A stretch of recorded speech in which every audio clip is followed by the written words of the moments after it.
నా ప్రేమ లోకం నువ్వే అంటున్నా, నీతో ప్రయాణం ఇష్టమేనన్నా, ప్రేమ తెలిపిన రామ చిలుకను హత్తుకోమన్నా.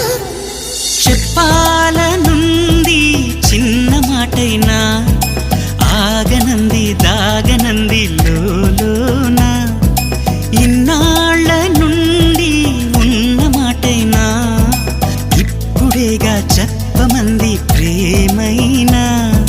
పెదవి కదిలించుకో, మనసే వినిపించుకో, పరదా తొలగించు కొంతైనా.